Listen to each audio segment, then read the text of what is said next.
गौरव ने कमिटमेंट कर लिया कि मैं भर्ती रद्द नहीं होने दूंगा, क्योंकि हनुमान बेनीवाल में बैठे हैं और मैं जब नागौर एसपी था तो हनुमान जी ने मुझे तंग परेशान किया, उसने भी प्रेस स्टेटमेंट बना रखा है। तो मेरे विरोधी जो चारों तरफ है, अब उनको एक ही लगता है कि अगर भर्ती रद्द हो गई तो हनुमान बेनीवाल का कद बढ़ जाएगा। वो तो मेरा वैसे ही बढ़ेगा, वो कद कोई गौरव श्रीवास्तव के, बेडम के और जोराराम का हाथ में, इसके जोगाराम के हाथ में नहीं है।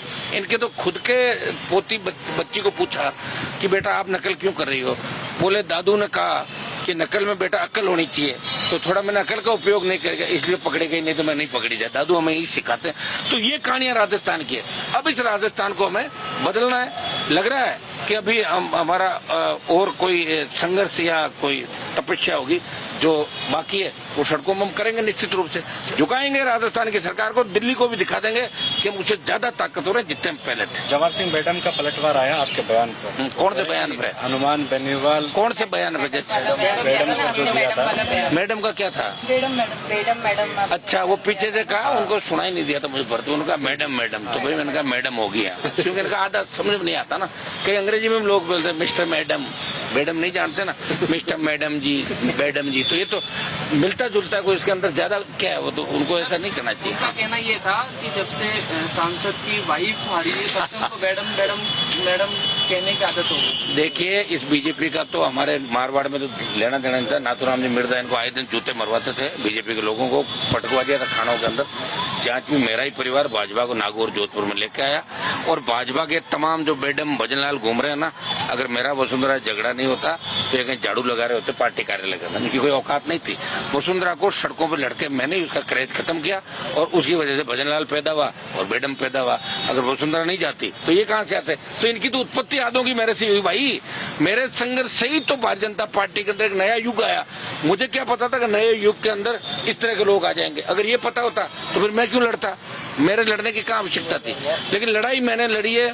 और बेडम का बिना बीजेपी क्या है बताओ मुझे? आज मान लो हटा दे, कहते बेडम साहब आप जाओ इलाके में, 1500 वोट नहीं आएंगे।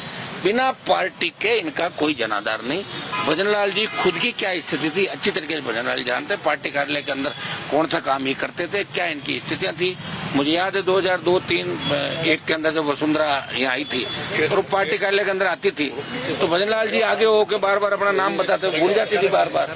वो कहते थे what is your name, Bhajanlal साहब, तो नहीं जानती थी। बहुत लोग काम करते हैं पार्टी कार्यालय में, तो ये भी काम ही करते थे और क्या करते थे। आज मुख्यमंत्री अगर 25 से बन गए तो उसमें कुछ भी नहीं, लेकिन ये राजस्थान और देश में संदेश चला गया कि कांग्रेस और बीजेपी एक है, इसमें कोई दो राय नहीं। अब राजस्थान के जवान को, जनता को सोचना है कि आप ये सोचिए, ये तो हम लोग बैठे हैं, तब छोटा मोटा न्याय आपको मिल रहा है। अगर सोच लो कि हम माइनस हो जाएं, लड़ाई बंद कर दें और हम भी सत्ता के पिछले को बन जाएं, तब राजस्थान का क्या होगा मेरे भाइयों? तो राजस्थान के जवानों को सोचना, तैयारी कर लो अगले आंदोलन की। दिखा देंगे सबको कि हम भर्तियां भी रद्द कराना जानते हैं, हम सरकार के सिस्टम को बदलना जानते हैं।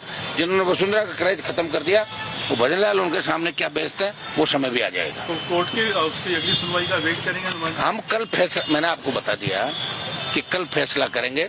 देखिए, दिल्ली कूच किया नहीं किसी ने, इसलिए मैं ही मेरा रिकॉर्ड तोड़ूंगा। मुझे करना कुछ तो किया तो हो तो गया। मैं कम से कम मेरी 90% बातों में तो सच्ची चल रहा हूँ, अभी 10% बाकी और कर दूंगा मैं।